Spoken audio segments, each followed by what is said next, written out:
And then we put it on the website in the form, but we started recording training sessions, Zoom sessions, and consultations. Okay. So I read you did like a puppy class when it was 8 months. She was 8 months. I took her to Pepco to get trained. It didn't really help the training. Okay. She has bite two people already. Yeah, I saw that. She bit my niece, and then recently, like last week, she bit my daughter close to the eye. Oh, are you okay? Did she puncture? Or just like a No, graze? it's just that when she's laying, like my daughter normally likes to lay down with her on the floor, and she was fine. But that day I took her for grooming, and she's giving them a hard time for the groomer, so she doesn't let the groom do the job. Yeah. She gave them a really hard time. They took 3 hours with her, and I believe she was just irritated because she loves my daughter. She's always with her, and that day she laid down next to her and she pet her, and then she just went to bite her. Okay. So she pulls a lot in the leash, like constantly pulling a lot in the leash. She doesn't obey when we call her or anything, and she just doesn't like when people walk towards her or look around her, and even dogs. Okay, like, so she lunge and barks at dogs? Yeah, at dogs. Okay. And so she bit your dog the other day. You think it was a very stressful day. Yeah. What were the other times she's had bitten anybody? The other time it was because she was playing in the backyard, and then my niece, Zoey, had a stick in her mouth. So my niece went and pulled the stick out of her sure. mouth. So I believe she got mad because there was like a Yeah. toy from her. Yeah. So she got mad, and that's when she went and bite her by the hand. And then after she took the stick by the mouth, she tried to put her like in the back. And then she bit. Yeah, and then okay. she bit her. Twice or just once? Just once. Okay, so she took the stick and then tried to pet her, and then she then bit. She bit. Okay. Yeah. Was it bad? She only got 2 stitches. Oh, so she punctured. Yeah. Okay. She got 2 stitches and her tissue was showing. So I took her to the emergency room. Yeah. And yeah, that was the big one we had. And then recently, last week with my daughter. Okay. Last Wednesday, it was with my daughter. How many bites in total does she have? 2. Just those 2? 2. And she's how old? She's a year old. She's a year old and 2 months. Okay. She fixed or no? No, she's not fixed. Okay. Are you gonna get her fixed? I don't want to, but I believe I have to. Okay. Because it's I think that's why she's being really hard. I don't want to fix her, but if I have to, because I don't want her to get taken away. Sure. She's my first pet. I'm been having her since she was 2 months old. Okay. So I don't want to get her taken away. Okay. And just to make sure, with your daughter, she was sleeping on the couch or? She wasn't sleeping. Zoe wasn't sleeping. The thing is that my son was eating. My son was sitting on the couch, and then Zoe was laying down on the floor. So my Zoe was looking at my son while he was eating, but my son wasn't feeding her while he was eating. So my daughter comes, lays down right next to Zoe, and then she tries to pet Zoe, and that's when Zoe just went and grabbed her eye, right close to her eye. Yeah. Okay. So I think the issue here is that she's a resource starter, which is different. Okay. Okay. Now, if it is what I think it is, it makes your life a lot easier. Okay. So, do you know what resource guarding is? No. Resource guarding is when, let's say a dog has food, like the stick, Okay. is that they want to protect it. Okay. So for you, you're like, it's just a stick, Jesse, and I go, I know, but to your dog, it's something special. Yeah. So then, even it doesn't matter how comfortable the dog can be with you or your children, they can decide like, no, you're not going to take that from me, and then they reinforce that through aggression. Okay, or technically, those 2 instances are technically corrections. Okay, but it's in her world it's normal. In our world, it's not acceptable. Yeah. Okay, because obviously she can hurt the children and all that stuff, right? But like here, this is a dog bite. Okay, this is 10 stitches. Here, and then there's another one here. This is a dog that didn't want to go in the kennel. Okay, so that's it.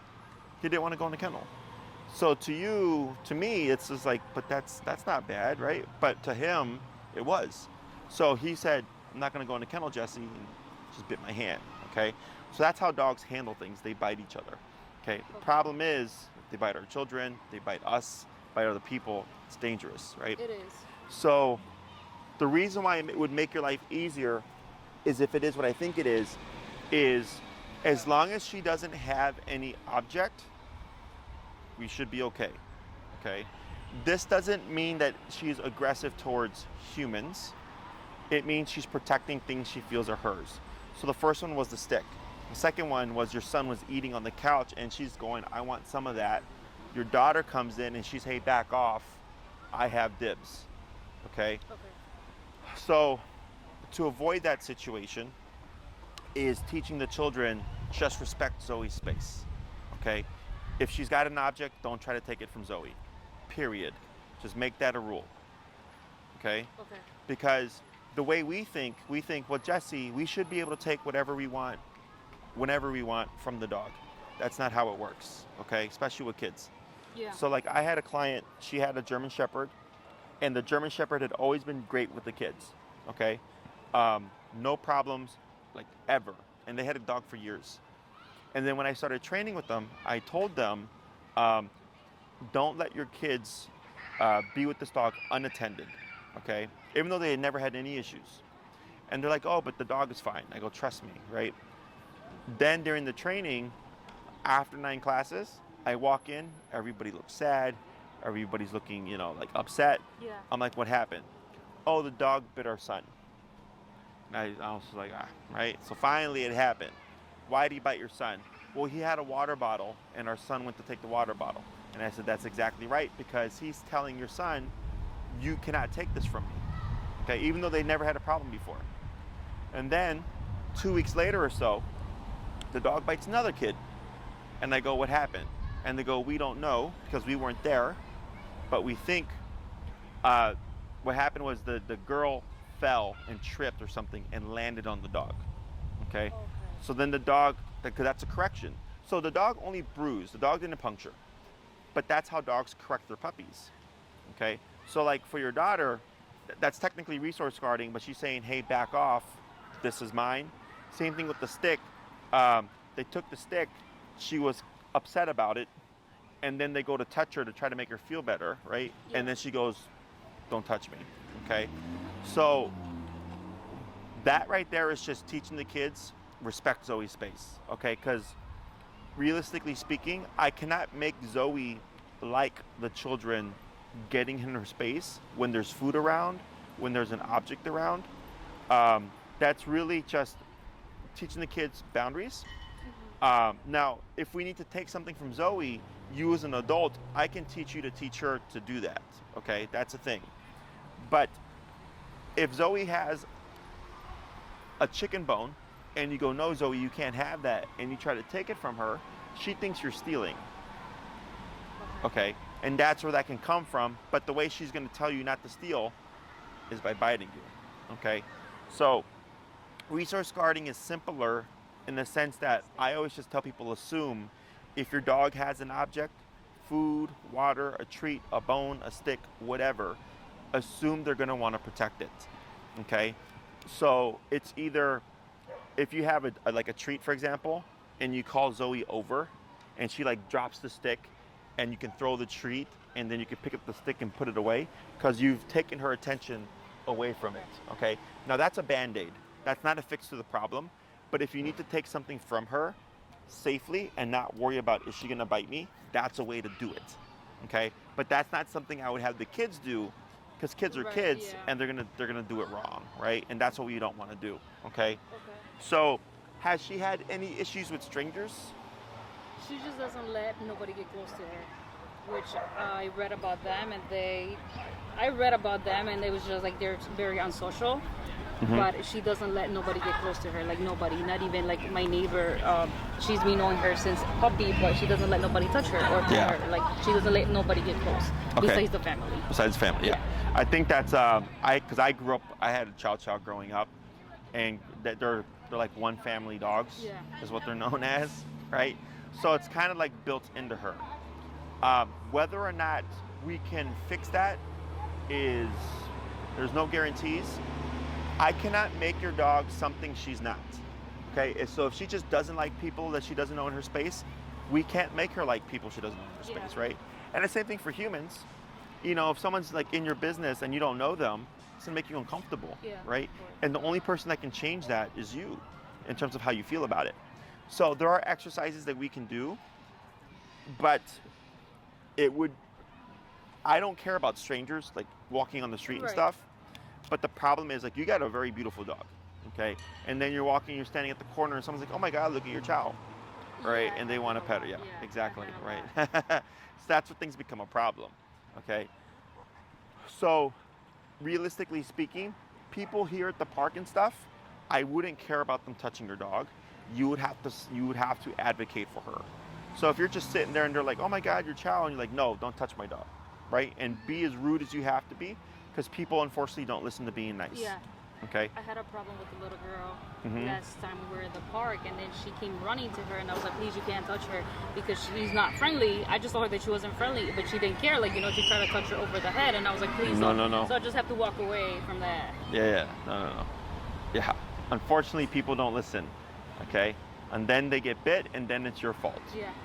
Right. It's how it works. Yeah, that's what I'm trying to avoid. Yes. For her biting people. So, what are you wanting to achieve? What is your goal?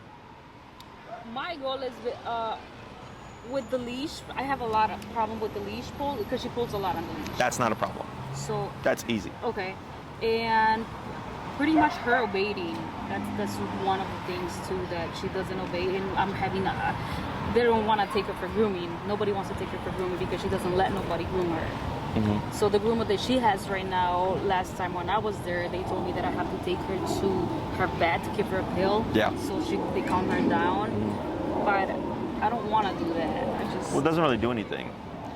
I have a lot of dogs that they put on the drugs, trazodone, fluoxetine, gabapentin, whatever. It doesn't do anything. The dog still acts up. Okay. People think it fixes things, but it doesn't. Yeah.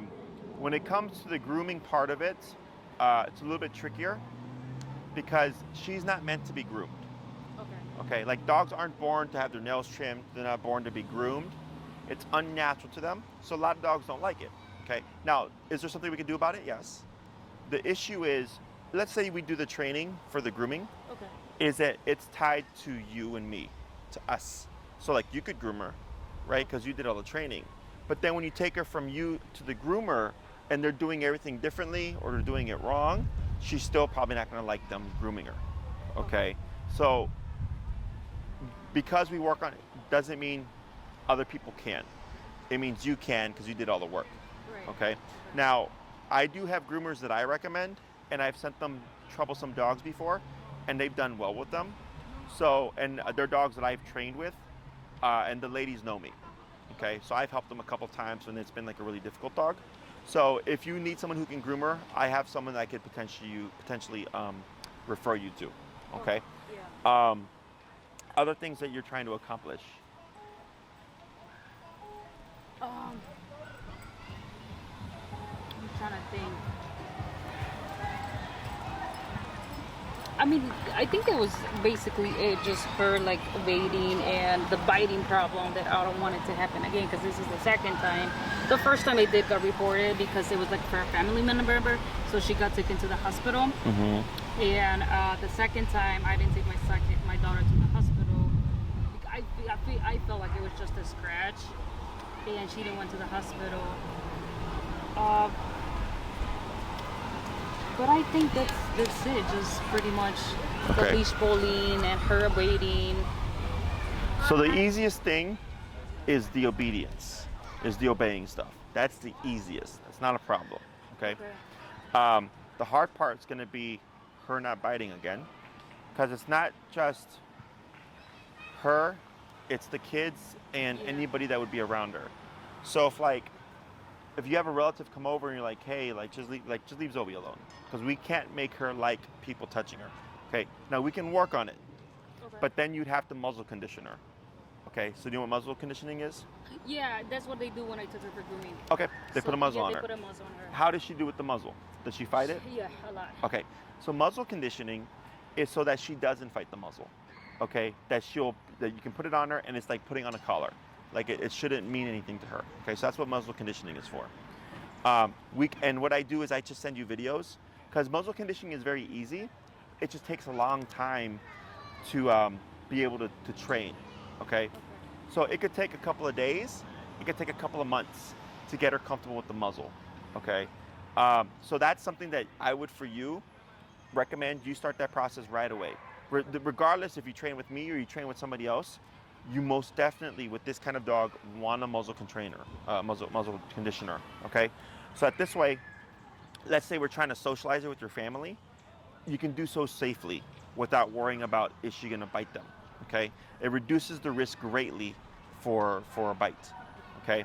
Otherwise, if we're trying to teach Zoey or get Zoey to like people, and then you're telling them like, yeah, pet my dog, and then she doesn't like to be pet, she's gonna try to bite them, right? And that's where we have a problem, okay? So muzzle conditioning allows you to do a lot more, allows you to have her around other people and stuff safely with not as much worry about what happens if she tries to do something, because that muzzle is there as a buffer. But then you can also still stop the behavior, okay? When it comes to the grooming thing, we can see how she does after like the training and stuff, and then I would recommend you to the ladies that I use, and then see how they feel about it. I mean, they've handled other dogs before, but if she's like serious about like not letting people touch her, then I know they don't like it, because I'll tell them that like with certain dogs they have the muzzle on, but they usually remove it because they don't want it, because they have to be able to get like around here and stuff.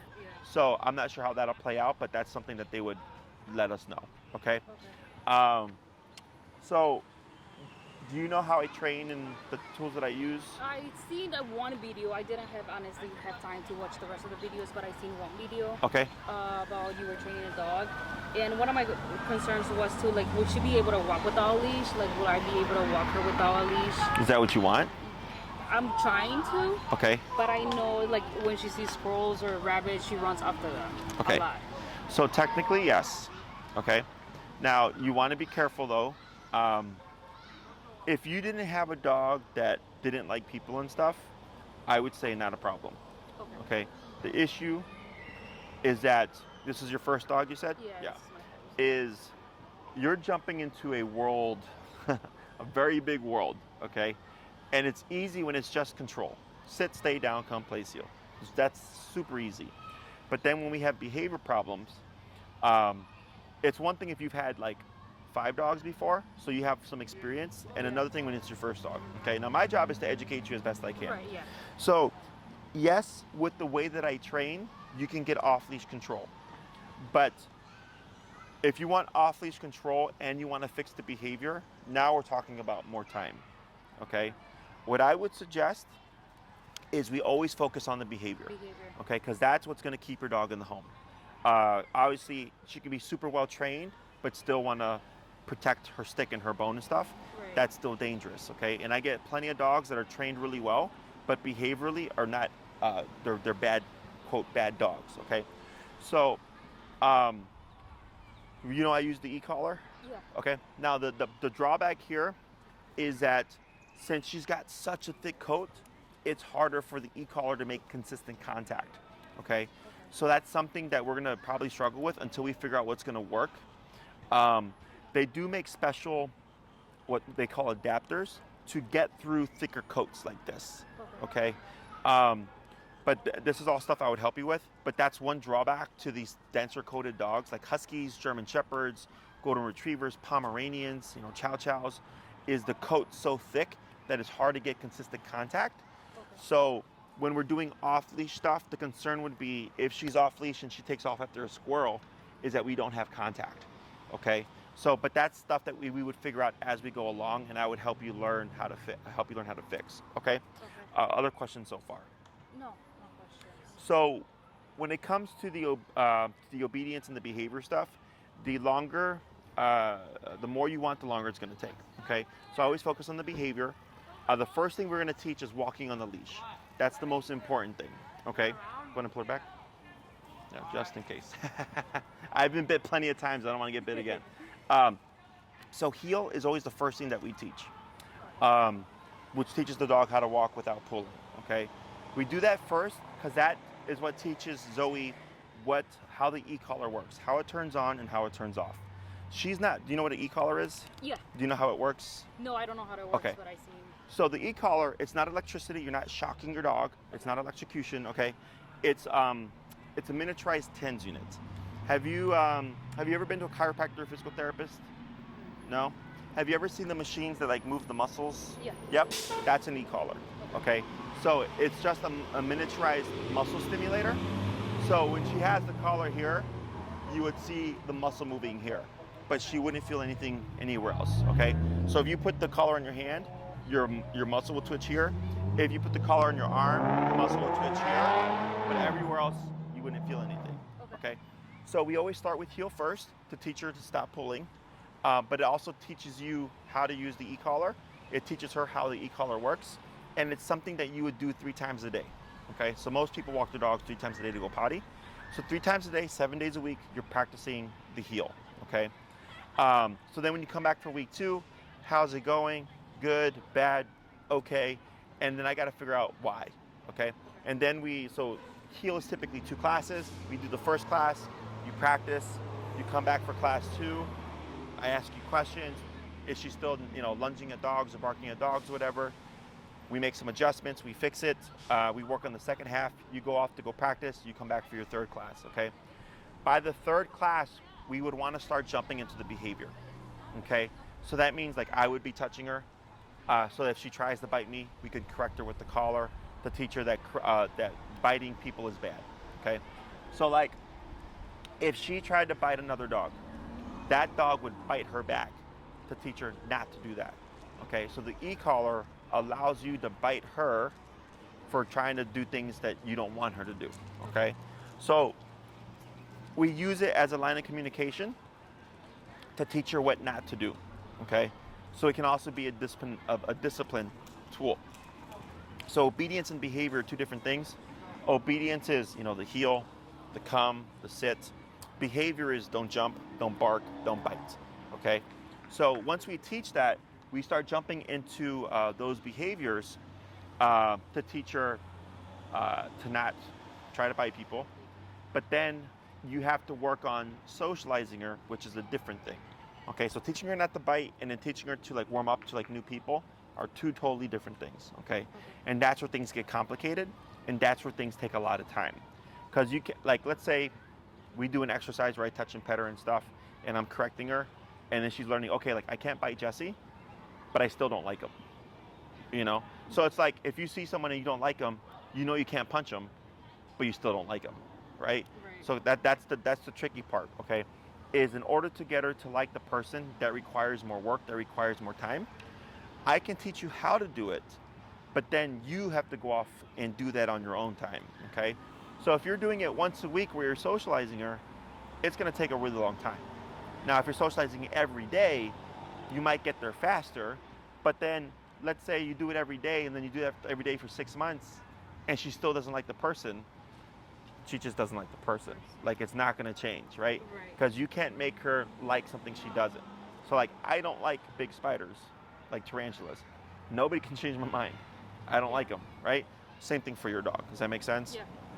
So what we can do is, let's say you're gonna have family over and she gets defensive or territorial and she doesn't like it when like people she doesn't know is over.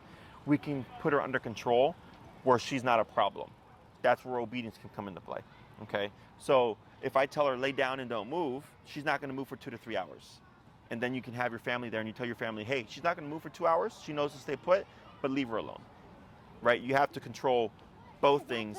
Otherwise, if you tell her lay down, don't move, and then your guests are trying to like touch her, she's gonna be defensive. Right. Okay. Questions about any of that stuff so far? No. In terms of length of time, it really just depends on what you want to get done. Okay. So I have 3, 6, 9, and 12-week programs, and this is where I work with you to train your dog. Okay. And that's what I would suggest you do, because you need to learn as a first-time dog owner, how do I handle a dog like this, right? What do I avoid and what do I do, and what can I do to make sure that another bite doesn't happen? Yeah. Okay, is if you did 6 classes, I wouldn't do 3. I can't get nothing done in 3 classes. Okay, for your case, if you did 6, there would be 2 on heel. By the 3rd class, we're working on the touch and socialization. By the 4th class, I would probably teach her how to release an object. So if you say drop, she just spits it out and she leaves it alone. So that this way when you go to take the object, she doesn't want to fight you for it. Okay? Now, those two things are easy to teach to you, but take a long time to repeat and practice, okay? Like you're looking at months of training even after the training is done with me, okay? And that's if you're doing a good job in practicing all the time, because life happens, you got your kids, right? Yeah. You got work or you got your social life and all that stuff. It's difficult to make time to do these things and practice them consistently, okay?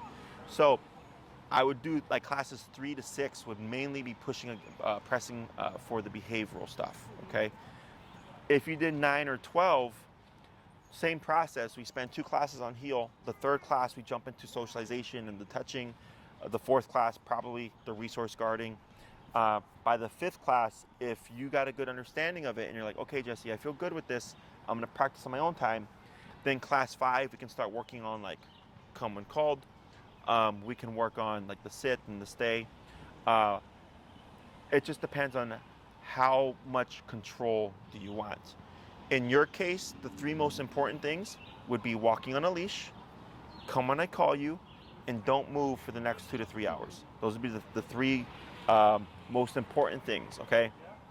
If you did 9, that's a nice amount of time where we can do the heel, we can do the come, we can do the behavioral stuff, and we can cover the don't move part. If you did 12, it just gives us even more time to work on stuff, okay? Now, this is all planned, this is all with the thought of like things are going smoothly, okay? That does, and so that doesn't include like, okay, what if we start this stuff, but now maybe she starts having a problem with you because now you're trying to discipline her. Yeah. Okay, and that can happen. Now, I don't really think that in your case because this is resource guarding and she's great with your family. So I don't anticipate that that's going to be a problem, okay? However, it can be a problem. So what this means is once you start disciplining her and she's going to start protesting and it's not making your dog more aggressive, it's because you're confronting a problem. Hey, Good to see you, man. you back in town? Yeah. I thought you guys were just visiting. No, we're back. We moved back. Oh, no shit. I don't want to interrupt. No, it's fine. Yeah. Shoot you a message on Instagram. Yeah, for sure. It was good to see you guys. You got a second one, huh? Yeah, that's what we're gonna do. Take care. I trained their dog a couple of years ago. So, it's not her being aggressive to you. It's now that you're putting rules on her, she's going to want to talk back. But the way she talks back is by biting, okay? So then if that happens, that makes things more complicated, okay? And I can work around it and we can work with it, but now, like let's say you did 6 and we're doing the training and all of a sudden you're like, hey Jesse, she won't let me put the collar on her. Now that's gonna take more time to fix, right? But we only have 6 classes. So that's where things can get kind of tricky. Unfortunately, I can't predict how this is gonna work out. My assumption is probably not because the 2 instances where she's bitten somebody, it's been over, there's been a resource. So I'm hoping that's not the case. But if she's already super picky about like who she's just with the family. Yeah, she's just with the family. Yeah, that's like what's kind of tricky here, okay? So like I did a consultation 2 days ago. What's today? Yeah, 2 days ago. And the dog bites the people in the home. It bites the mom, bites the dad, bites the sister, and attacks the dog inside the home. And I said, your case is very difficult because the dog is targeting the people in the home, not the people outside the home. Most dogs is people outside the home, right? Kind of like yours. Yeah. So just bear that in mind, is if these things crop up, it's not that it's making your dog worse. It's just now that you're disciplining her, she's not liking it, she's gonna protest. So it's like kind of like a kid, you know, when you like, if you try to discipline them and they're like, no, I don't wanna, or whatever, right? Except dogs bite. Okay, that's the problem, is dogs bite, okay? Questions about any of that? No. Okay.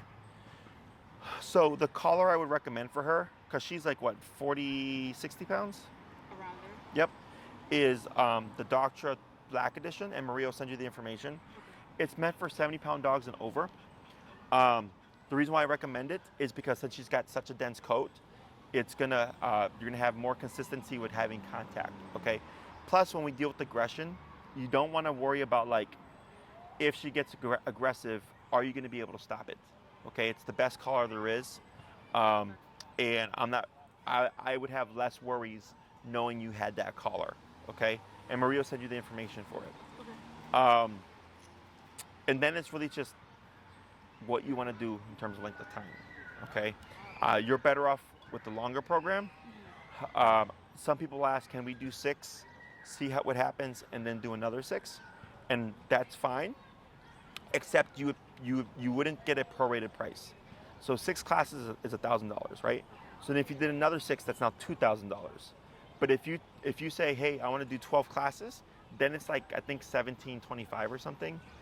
So it's cheaper. Okay. Right? Because you're committing up front. You're saying, yes, I want to do this and I want 12 classes. So we go, okay, cool. We're going to give you a reduced rate. But if you do 6 and then another 6, you're paying more money. The way my calendar works is if you pay for 6, you would pick a time with Maria. She would help you get all that figured out. And then for 6 weeks plus 1, so 7 weeks, that would be your time. So like, let's say, what's today, Monday? At like 6:30 was free and you wanted that time. 6 or 7 weeks, 6:30 at Monday would be your time. No one's going to take it from you. Every Monday at 6:30, I see you, okay? Let's say you have to cancel a couple of times because you get sick or whatever. By the time you hit the 7th week, you've used up what we call your priority. Let's say you have 2 classes left over. Maria would contact you and say, hey, we have to book someone else because you've already used your time. You don't lose the classes, but we need to schedule you for a different time now because we have another client, okay? So if you do 6 and decide you want to do another 6, Maria's already kind of planning ahead. So if we have somebody already placed for you and you want to extend, you might not be able to keep your time. Okay. You might have to reschedule for a different time, or you might have to wait in order to come back and continue training. Because right now, Maria, I think, told me I'm booking into July now. So it's a little bit of a wait because I'm so busy, right? So then if you don't want to have to wait and then wait again, you're better off doing longer. But at the end of the day, I don't care what you do. If you do 6 and another 6, I don't care if you don't care about waiting and paying more money, okay? Questions about any of that? No, no questions. Who would be a part of the training? My husband, because it's just the 4 of us, so it's my husband and my 2 kids. Okay, so definitely, yeah. In terms of the training, if possible, it's important that both people be there. Yeah, because my husband is the one that mostly takes, when I'm not home, I'm Mm-hmm. at work, he's the one with her at home, taking her out, her body and everything, so it's just basically the both of us. The kids are there all the time. Mm-hmm. She really doesn't like my son, but I understand why she doesn't like my son, because my son is rude towards her too. So How old is your son? 12. 12. Okay. Mhm. And you said he's rude to her? Yeah, How? it's like basically when she's sitting down or laying down, it's like my son comes and just like hit her in the head sometimes. So, or when she tries to, like when they go on the weekend with their dad and they come back, she gets excited to see them. So like he'd be like, "Don't touch me, go away," and then he just like pushes her away. So I understand why she's careful. rude, right? Sure. Like I understand why she's rude because my son is rude towards her too, and I keep on telling him you can't be rude or she's gonna be end up biting you. Sure. She's really good with her. She's never had a problem ever since that day, but she's really good with her. Yeah, I can see like she like right now when she ran up, she was like happy to see her and everything. So I would, tell your son to be very careful because one day she could Yeah. not tolerate it. And then he's just putting himself in a position where she's going to be more likely to correct them. Okay? Okay. Because it's the same thing there. Because like, let's say for now, like she's ignoring it and she's like, whatever. But then one day she just goes like, no, I'm not going to do that today. It's going to be a problem. Okay? Mm-hmm. So it's really like just educating the kids and making sure like, hey, you respect Zoe's space. If he doesn't like her, that's fine. But then instead of like trying to push her away, he just leaves. Okay? Because I can't make her tolerate Right. him being rude to her. Just like with you, right? If someone's being rude to you, no one can make you tolerate that. You decide to tolerate it or not, okay? Mm-hmm. So same kind of concept there. Other questions? No questions. In terms of availability and stuff, my evenings and weekends are the busiest, okay? Because not everybody, but a lot of people work 9 to 5. So it's easier to get people in during the day. If you're wanting an evening and or like weekend time, then you're gonna be kind of waiting a bit, okay? And Maria would help you figure all that stuff out. Are you trying to do in-home or just in person? In person, I think will be a lot better. Yeah. So we have two options. So I train here. Have you been here before? No, this is my Oh yeah, first that's right. time. Yeah, that's right. That's right. Fine. So this is the busiest park in Chicago. Okay, so we train here because it's very busy. It's a lot of distractions. So it's hard in the sense for you because there's so much going on, but it's better for you because you learn how to train with this stuff going on. So technically, going back home should be much easier. Okay, so before COVID, I used to travel to everybody. I used to go to your home and I would train in front of your house or whatever with you and all that stuff. Okay. But then when COVID happened, people didn't want anybody coming over anymore. So we decided to start training here. So when we train in person, we usually train here because it's so busy and it's a nice environment. So for some of the classes, we would be here.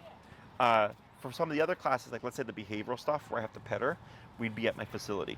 Okay, just because if I'm here trying to pet her and she's becoming aggressive, it's gonna look bad to the people. So this way we can do it and not worry about anybody, and then do a controlled context. So I can show you how all the theories work. Okay, so it'd be a blend of here and versus my facility. My facility's in Logan Square. It's like a 10-minute drive from here. Okay. Right off the expressway. Are you in the city or did you drive from the? No, I'm in the city by Belmont Cragen. So. Oh yeah. So yeah, I'm Logan Square. So Belmont Cragen's just I think Yes. more west from us. Yeah. So So, so yeah, so that's an option as well. And then if we need to do an in-home session for whatever reason, you can turn one of the classes into an in-home. There's just like an upcharge. I think it's like $50. So like some of my clients, we'll do most of the classes here, and they'll need like one class in the home for whatever reason. So they just pay that $50 fee, and I show up to their home, and we do the training there if needed. But for the most part, we can most likely do everything either here or at my facility. Okay. Other questions? No questions. I think everything's clear. Okay. My suggestion to you is, do you know who Cesar Millan is? The dog whisperer? Yeah. Okay. I would watch a show. Educate yourself. Okay. You have a special dog in the sense that she's not like other dogs. Okay. And being that she's your first dog, you're only going to see so much if you only work with her. So like even just watching his TV show, The Dog Whisperer, Caesar 911, Be the Pack Leader, whatever all the shows are, he explains everything. So it just kind of helps you learn more about dog behavior. And a lot of what I teach is very similar to Cesar Millan. Okay, so it's familiar. The other thing I would suggest is you can even watch my videos when you have time. Okay, lesson ones are always great to watch because no one knows what they're doing. Okay, I also have a couple of cases that are very severe extreme aggression cases that would be good for you to watch as well, just for you to kind of get an idea of how it works. But you of course wouldn't do anything until we start training. Okay. Other than that, it's pretty much it. So realistically speaking, obedience stuff, not a problem. That's the easiest thing to do. Off-leash control, technically not a problem. What makes it a problem is that she's not a fan of other people, and the behavioral stuff. Okay. The reactivity and not liking other dogs, not a problem. I wouldn't worry about socializing her with dogs, okay? Because that's going to make your life more complicated.